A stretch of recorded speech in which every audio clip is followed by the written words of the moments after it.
CMA inter का पूरा curriculum follow करते हुए अभी तक यहाँ पे आ रहे हैं फाइनेंशियल अकाउंटिंग सब्जेक्ट का। तो अभी हमने सबसे पहले ये पढ़ा कि fundamentals of accounting, accounting process, then हमने पढ़ा कि बुक कीपिंग क्या होती है, बुक कीपिंग की डेफिनेशन हमने पढ़ी।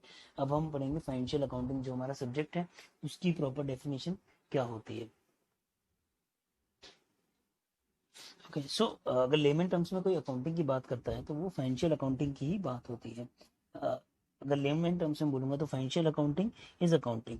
तो अगर मैं इसका जो स्टडी मटेरियल क्या कहता है, इंस्टीट्यूट ने क्या बोला है इसके बारे में, उस पर आते हैं। तो एक कोर्स आपने सुना भी होगा, सीपीए, हम इसको कोर्स बोलते हैं। बेसिकली ये एक अमेरिकन इंस्टीट्यूट ऑफ सीपीए। तो जैसे हमारे यहाँ फाइनेंशियल बॉडीज हैं, आईसीएआई है हमारे यहाँ, जिसने बैक किया हुआ है चार्टर्ड अकाउंटेंट्स ऑफ इंडिया को या फिर कॉस्ट अकाउंटेंट्स ऑफ इंडिया को, वैसे ही अमेरिकन इंस्टीट्यूट ऑफ सीपीए यानी सीपीए का फुल फॉर्म आपको मैं बता देता हूँ, सर्टिफाइड पब्लिक अकाउंटेंट्स। जो American Institute of Certified Public accountants हैं, उसने डेफिनेशन दी है हमारे फाइनेंशियल अकाउंटिंग की है, फाइनेंशियल अकाउंटिंग की। बिकॉज मैंने आपको बताया कि अगर हम सिर्फ बात करते हैं अकाउंटिंग बोले तो वो फाइनेंशियल अकाउंटिंग ही होता है। जब हमने बुक कीपिंग की डेफिनेशन की बात की थी तो बुक कीपिंग की डेफिनेशन की हमने किस राइटर के बारे में बोला था, जे आर बाटले बॉय ने हमें जो डेफिनेशन दी थी।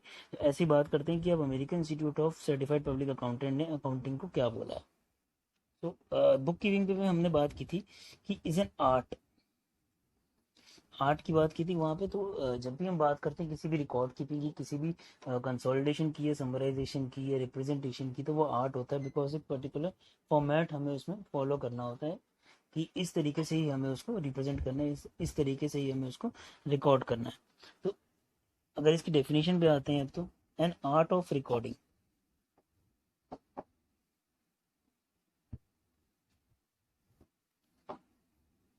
बुक कीपिंग में बात की थी रिकॉर्डिंग की, पूरी अकाउंटिंग में ही रिकॉर्डिंग की बात होती है कि बिकॉज हमें क्या रिकॉर्ड करना होता है, फाइनेंशियल ट्रांजेक्शन्स रिकॉर्ड करनी होती है, एक एक एंट्री हमें रिकॉर्ड करनी होती है। इसके हर जगह इस वर्ड का यूज होगा, रिकॉर्डिंग।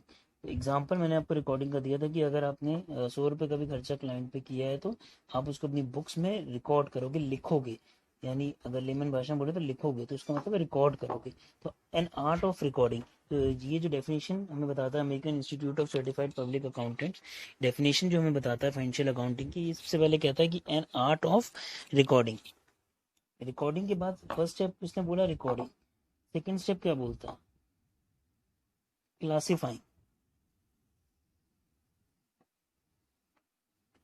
कहता है कि क्लासिफाइंग, क्लासिफाई करना क्या होता है। क्लासिफाई करना अगर मैं लेमन टर्म्स में आपको बता दूं तो क्लासिफाई करना क्या होता है कि आपके पास अगर एक बंच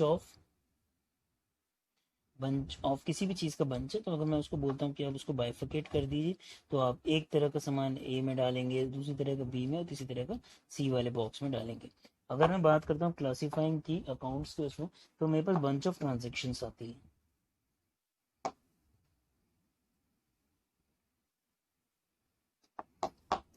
मेरे पास क्या आती है, बंच ऑफ ट्रांजेक्शन आती है। तो क्लासीफाइंग का यूज यहाँ पे क्यों है और क्यों वर्ड का यूज हुआ, इसलिए ये मैं आपको बता रहा हूँ कि जब भी हमारे बंच ऑफ ट्रांजेक्शन आती है, कोई भी एक ट्रांजेक्शन नहीं होती है पूरे बिजनेस में, एन नंबर ऑफ हमारी ट्रांजेक्शन होती है। तो एन नंबर ऑफ ट्रांजेक्शन जब इकट्ठी हो जाती है, बंच ऑफ ट्रांजेक्शन हो जाती है, तो आपने पहले रिकॉर्ड तो कर लिया उसको कि ये ट्रांजेक्शन हुई है। जब रिकॉर्ड हो गई तो बंच क्रिएट हो गया, बहुत सारी ट्रांजेक्शन हो गई। तब हमें उसको क्या करना पड़ता है, क्लासीफाई करना पड़ता है, बाइफिकेट करना पड़ता है। बाइफिकेशन कह सकते हो, या ग्रुप ग्रुप बनाना होता है, उसको उसकी कैटेगरी बनानी होती है, कैटेगरी बनानी होती है। अब अगर एग्जांपल हम इसमें लेते हैं अपने अकाउंटिंग टर्म्स में, एग्जांपल अकाउंटिंग टर्म्स में मैं ले लेता हूँ कि सबसे पहले मैंने क्या किया, मैंने परचेज किया, सेकेंडली मैंने कुछ मैन्युफैक्चर किया, थर्ड मैंने सेल कर दिया। ये परचेज, मैन्युफैक्चर, सेल्स, 5 ट्रांजेक्शन इसकी, 10 ट्रांजेक्शन इसकी, 5 ट्रांजेक्शन इसकी। तो ये क्लासिफिकेशन है, ये बंच ऑफ ट्रांजेक्शन है, मिक्स हो के सारी ट्रांजेक्शन हुई। बट हमने इनको कैसे क्लासीफाई किया, on the basis of their nature, कि क्या क्या परचेज हुआ, क्या मैन्युफैक्चर हुआ, क्या सेल्स हुआ। तो ये कैटेगरी हमने बना ली। तो डेफिनेशन का जो सेकंड स्टेप है वो यही है कि N art of recording, first of all recording, हमें पहले रिकॉर्ड करनी सारी ट्रांजेक्शन। जब हमारे पास बंच क्रिएट हो जाए सारी ट्रांजेक्शन का, तो उनको हमें क्या करना है, हमको क्लासीफाई करना है हमें कि कौन सी ट्रांजेक्शन किस ग्रुप से बिलोंग करती है। देन समराइजिंग, अब समराइज करना है। समराइज करना है, ये समराइज वाला जो हमारा ये है, ये होता है over a period. Over a period ये हमारा प्रोसेस होता है। समराइज का मतलब क्या होता है कि आपने जब ट्रांजेक्शन आपने रिकॉर्ड कर ली, क्लासीफाई कर ली, तो अब उनको समराइज करना है। समराइज यानी कि परचेज ड्यूरिंग मार्च 2020। आपने एक समरी बता दी कि परचेज ड्यूरिंग जो मार्च 2020 थी वो मेरी थी INR 20,000। ये आपने समराइज करके बता दिया, क्योंकि आपकी 5 ट्रांजेक्शन हुई थी, 5 ट्रांजेक्शन 5-5 हज़ार की, 4-4 हज़ार की आपकी 5 ट्रांजेक्शन हुई थी, अलग अलग टाइम पे हुई थी। आपने उनको रिकॉर्ड किया, क्लासीफाई किया और आपने समरी करके बता दिया कि हाँ मेरी 20,000 की टोटल मार्च 2020 में मेरी परचेज हुई थी। तो इन अ सिग्निफिकेंट मैनर, एक वर्ड और यूज होता है हमारी डेफिनेशन में, सिग्निफिकेंट मैनर। सिग्निफिकेंट मैनर क्यों लिखते हैं इसको, क्योंकि कुछ हमारे गोल्डन रूल्स हैं अकाउंटिंग के, इसको हम आगे चल के पढ़ेंगे कि क्या रूल्स हैं अकाउंटिंग के, गोल्डन रूल्स हैं। और अगर गोल्डन रूल्स कोई फॉलो नहीं भी करता है, कोई नॉर्मल अपनी किराने की दुकान पे भी अगर अपने अकाउंट बना रहा है, तो भी वो फॉलो यही करेगा कि मैं परचेज यहाँ रिकॉर्ड करूँ या सेल्स इधर रिकॉर्ड करूँ और प्लस माइनस कहाँ पे क्या होना है। तो ये सिग्निफिकेंट मैनर होता है कि एक वर्ड और यूज होता है डेफिनेशन में इन टर्म्स ऑफ मनी। मनी जिसका हमने बुक कीपिंग में भी यूज किया था, मॉनेटरी ट्रांजेक्शन। मैंने आपको ये बताया था कि मॉनेटरी ट्रांजेक्शन क्यों बोलते हैं, बिकॉज किसी मॉनेटरी ट्रांजेक्शन में क्या कैपेबिलिटी होती है, to bring an economic value, वो इकोनॉमिक वैल्यू लाने की कैपेबल होती है कोई भी मॉनेटरी ट्रांजेक्शन। तो ये हमारी जो छोटी सी डेफिनेशन है यहाँ पे कि accounting is an art of recording, classifying, summarising and summarising in a significant manner in terms of money. ये अभी डेफिनेशन जो है ये एक लेवल यहाँ पे पूरा हुआ कि इसमें क्या क्या स्टेप्स होते हैं। डेफिनेशन के अंदर ही स्टेप्स निकल के आ रहे हैं फाइनेंशियल अकाउंटिंग के, कि रिकॉर्डिंग किया, समराइज किया, उसके बाद आपने इसको क्लासीफाई किया, समराइज किया और सिग्निफिकेंट मैनर में किया, इन टर्म्स ऑफ मनी में किया, यानी नॉन मॉनिटरी ट्रांजेक्शन आपने कोई भी इंक्लूड नहीं करी।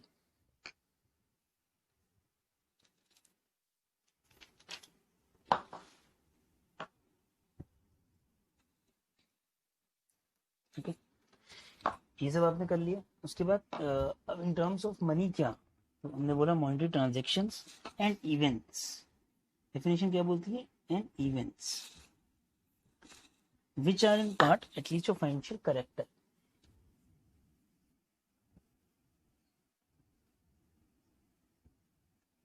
हमारे डेफिनेशन ने क्या बोला कि या तो मॉनेटरी ट्रांजेक्शन हो या इवेंट्स हो जिनका फाइनेंशियल कोई करेक्टर हो, यानी कोई या तो कोई सीधे ही कोई 10 रुपए की, 100 रुपए की, कोई 1000 रुपए की कोई ट्रांजेक्शन है, या फिर कोई ऐसा इवेंट है जिसका फाइनेंशियल करेक्टर है, यानी हम उसकी मॉनेटरी वैल्यू को इवेल्युएट कर सकते हैं। And interpreting the results thereof, last जो चीज इसमें डेफिनेशन बोलती है क्या, इंटरप्रेटिंग। इंटरप्रेट क्या करना, results, interpreting the results, results को इंटरप्रेट करना। रिजल्ट्स के बारे में मैंने आपको जब फंडामेंटल्स ऑफ अकाउंटिंग पढ़ रहे थे तब मैंने बताया था कि रिजल्ट्स क्या होते हैं। बिजनेस जो होता है रिजल्ट ओरिएंटेड होता है, प्रॉफिट या लॉस है या फिर आपकी किस तरफ रिसोर्सेज जा रहे हैं, वो ही आपको बताएगा कि आपका बिजनेस किस तरफ मूव कर रहा है। तो ये पूरे ये जो हमारे 5-6 स्टेप्स मिला के इसने हमारी एक डेफिनेशन बना दी।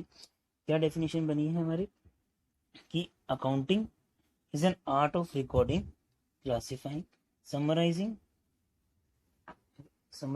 in a significant manner। किसको significant manner में, monetary transactions in terms of money, transactions and events having a financial character to interpret the results thereof। so ये हमारी डेफिनेशन जो है वो American Institute of Certified Public Accountants ने दी है for accounting. अब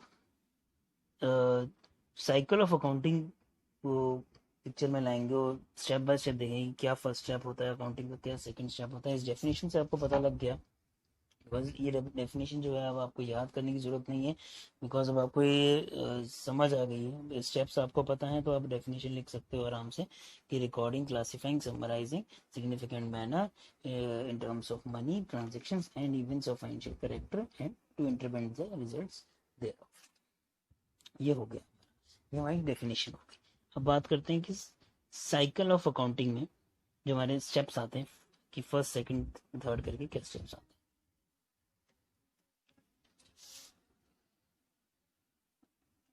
तो जो पहला स्टेप हमारा आता है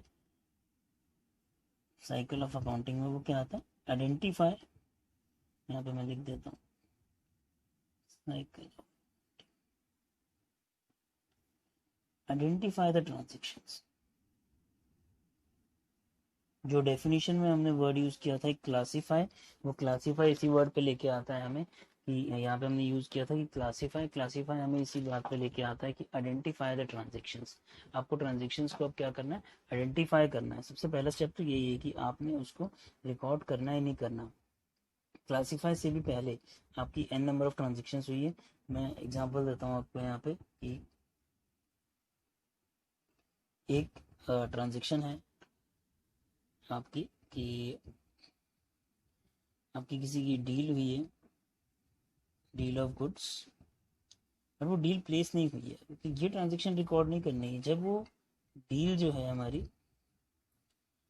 टेक प्लेस हो जाएगी, जब हम परचेज कर लेंगे किसी गुड्स या सर्विसेज को, तो उसको रिकॉर्ड करेंगे। तो आइडेंटिफाई करने की कौन सी ट्रांजेक्शन को हमें रिकॉर्ड करना है नहीं करना, क्योंकि ये ट्रांजेक्शन मॉनिटरी है लेकिन अभी ये टेक प्लेस नहीं हुई है, ये रिकॉर्ड करने के लिए कोई वैलिड ट्रांजेक्शन नहीं है। जो ट्रांजेक्शन टेक प्लेस हो गई है, मॉनिटरी है, या फिर कोई ऐसी ट्रांजेक्शन हुई है जो मॉनिटरी नहीं है लेकिन वो कंप्लीट हो चुकी है, लाइक डॉक्यूमेंटेशन आपने किसी चीज़ की पूरी कर दी, किसी परचेज के लिए आपने कोई लीगल डॉक्यूमेंटेशन पूरा कर दिया, लेकिन वो मॉनिटरी नहीं है, तो उसको आप रिकॉर्ड नहीं कर सकते। तो सबसे पहला क्या स्टेप है कि आइडेंटिफाई करना है कि बुक्स ऑफ अकाउंट से मुझे कौन सी ट्रांजेक्शन लेके जानी है, क्योंकि वही ट्रांजेक्शन हमें लेके जानी है जिनका फाइनेंशियल इम्पैक्ट हो।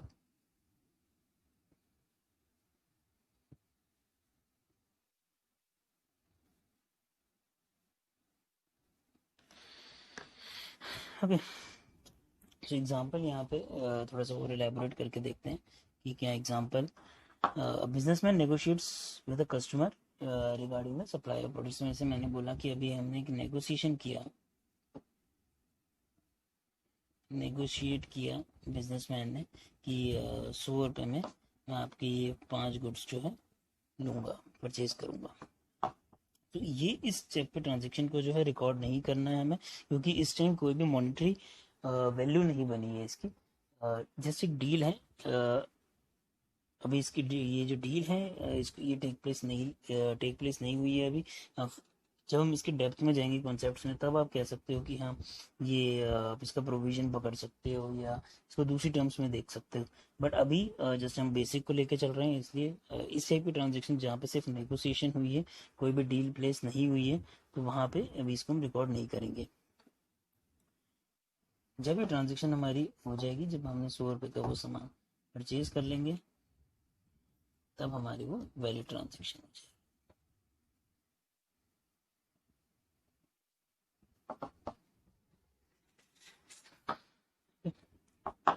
चलते हैं सेकंड स्टेप पे। हमने डेफिनेशन पढ़ ली, हमने ये पढ़ लिया कि हमें स्टेप क्या है। सबसे पहले जब भी हम अकाउंटिंग करने बैठे तो हमें क्या करना है, ट्रांजेक्शन को आइडेंटिफाई करना है। सेकेंडली रिकॉर्ड किसको करना है, बिजनेस ट्रांजेक्शंस, हमें गोल्डन रूल्स ऑफ अकाउंटिंग के अकॉर्डिंग हमने आइडेंटिफाई कर लिया कि ट्रांजेक्शंस आपने रिकॉर्ड करनी है, आपने वो क्लासीफाई कर लिया कहाँ पे रिकॉर्ड करना है। नाउ थर्ड, जब आप किसी भी बिजनेस ट्रांजेक्शन को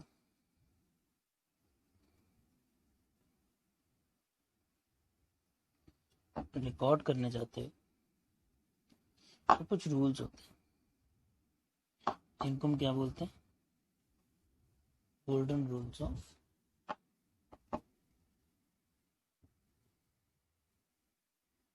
अकाउंटिंग, जिनको हम बोलते हैं गोल्डन रूल्स ऑफ अकाउंटिंग। तो गोल्डन रूल्स ऑफ अकाउंटिंग होते क्या हैं और हमें कैसे हेल्प करते हैं। थ्री रूल्स हैं हमारे हमारे थ्री रूल्स हैं depending on the nature of accounts. Three rules हैं हमारे गोल्डन रूल्स ऑफ अकाउंटिंग। पहला rule, debit, what comes in. अभी हमने ये टर्म्स को पढ़ा नहीं है कि डेबिट क्या होता है और क्रेडिट क्या होता है। सपोज हम ये जो मेरा करिकुलम है सी में इंटर का है, तो कुछ टर्म्स ऐसी भी होंगी जो आपको बेसिक टर्म्स होंगी, जो डेबिट क्रेडिट जैसी टर्म्स जो है इसमें यूज होंगी, लेकिन उनकी डेप्थ में हम नहीं जाएंगे कि वो टर्म्स बेसिकली होती क्या है। Debit what comes in, credit what goes out. एक लेमन टर्म्स में आप ये कह सकते हो कि डेबिट और क्रेडिट किसी भी ट्रांजेक्शन को, अकाउंटिंग ट्रांजेक्शन को रिकॉर्ड करने का एक तरीका है।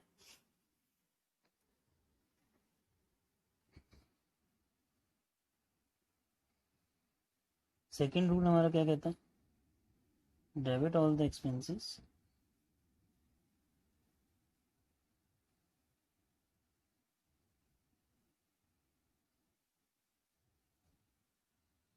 Credit all the income gains. कि हमें डेबिट करना है हमारे जितने भी एक्सपेंसेस होंगे और हमें क्रेडिट करना है जितनी भी हमारी इनकम होगी, गेन्स होगा। थर्ड जो रूल है हमारा,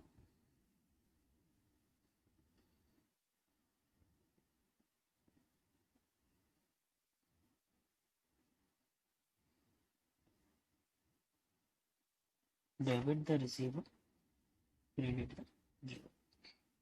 जिसने रिसीव किया, चाहे अमाउंट है चाहे गुड्स है, डेबिट करेंगे हम उसको रिसीवर को, और जिसने दिया क्रेडिट करेंगे गिवर को।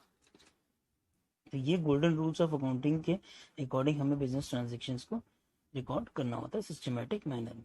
ये हमें डिटेल में भी आएंगे गोल्डन रूल्स अभी धीरे धीरे करके सिलेबस में हमारे। ओके, तो हमने बात की थी क्लासिफिकेशन की, तो सिमिलर नेचर की जितनी भी ट्रांजेक्शन हैं हम उनको ग्रुप करेंगे और उनको रिकॉर्ड करेंगे। एग्जाम्पल मैंने आपको पहले भी दिया था, फिर से बताता हूँ। लाइक सेल्स ट्रांजेक्शन होती है,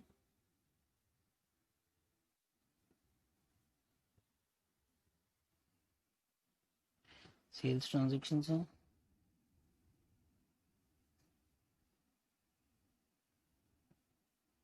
परचेज ट्रांजेक्शन है। सेल्स लेमन टर्म्स में समझते हैं आप, जब बेचते हैं किसी चीज को, व्हेन यू सेल समथिंग। और परचेज यानी जब आपने किसी चीज को परचेज किया। देन आपकी कैश ट्रांजेक्शन, जहाँ पे कैश इन्वॉल्व होता है। तो इस तरीके की कई टाइप ऑफ हमारी ट्रांजेक्शन हो सकती है, एन नंबर ऑफ ट्रांजेक्शन हमारी होती हैं। तो हमें पहले इंटरप्रेट करना है कि कौन सी ट्रांजेक्शन वो है, और उसी अकॉर्डिंग उसको ग्रुप करके हमें ये गोल्डन रूल्स लगाते हुए उसको रिकॉर्ड करना है। तो सबसे पहले हमें ये भी देखना है कि कौन सा गोल्डन रूल हमें अप्लाई करना है डिपेंडिंग ऑन द ट्रांजेक्शन। जैसे कि हमारा ये जो rule debit the receiver credit the giver, ये हमारा पर्सनल अकाउंट के लिए यूज होता है। तो कौन सी ट्रांजेक्शन में पर्सनल अकाउंट यूज, ओके। सो इस टाइप से हमें आइडेंटिफाई करते हुए आगे चलना। थर्ड स्टेप इसमें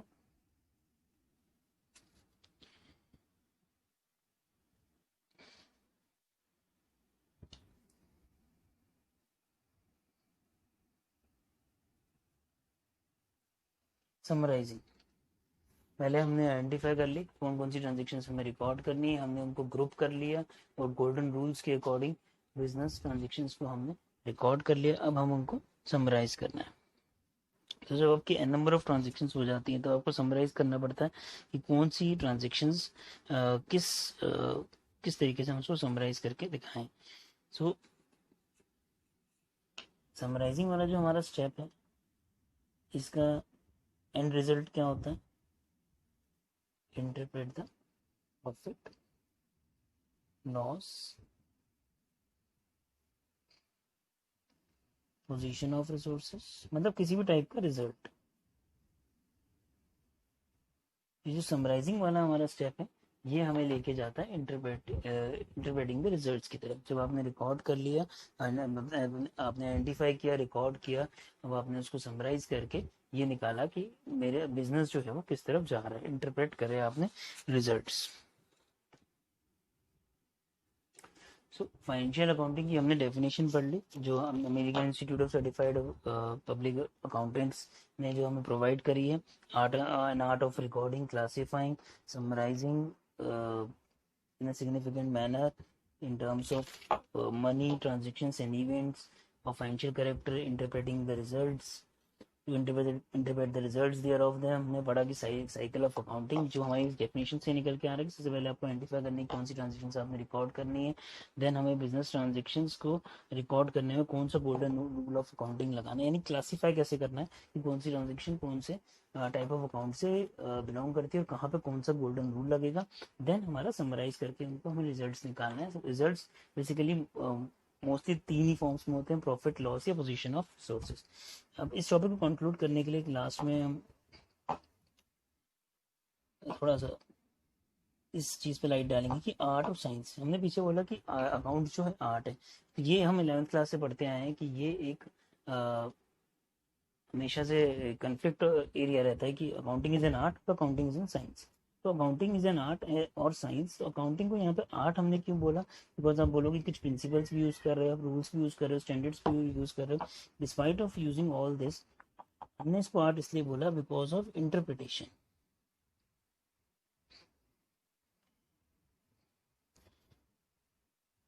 कई स्टेप्स अकाउंटिंग में ऐसे आएंगे जब आप अपनी इंटरप्रिटेशन के अकॉर्डिंग काम करोगे, जब आप अपने आपको किस व्यू से दिखाना है। कहीं पे कई स्टेप्स पे आपको फ्लेक्सिबिलिटी मिलेगी कि हाँ इस तरीके से आप इस चीज़ को समराइज करके दिखा सकते हो। रिगार्डलेस कि आपकी फिगर्स चेंज ना हो, आपकी ट्रांजेक्शन्स की वैल्यू वही रहेगी, मॉनिटरी ट्रांजेक्शन्स वही रहेंगी, लेकिन कहीं ना कहीं आप अलग टाइप की इंटरप्रिटेशन कर सकते हैं कि एग्जैक्टली मैं इसको किस तरीके से दिखाना चाहता हूँ, डिपेंडिंग ऑन कि आपका स्टेक होल्डर कौन है, आप किसको रिजल्ट दिखाना चाहते हैं। तो यहाँ पे आगे मेरा फाइनेंशियल अकाउंटिंग की डेफिनेशन, फाइनेंशियल अकाउंटिंग का जो कॉन्सेप्ट है वो क्लोज होता है। और सेकंड जो नेक्स्ट हमारा रहेगा वो रहेगा कॉस्ट अकाउंटिंग।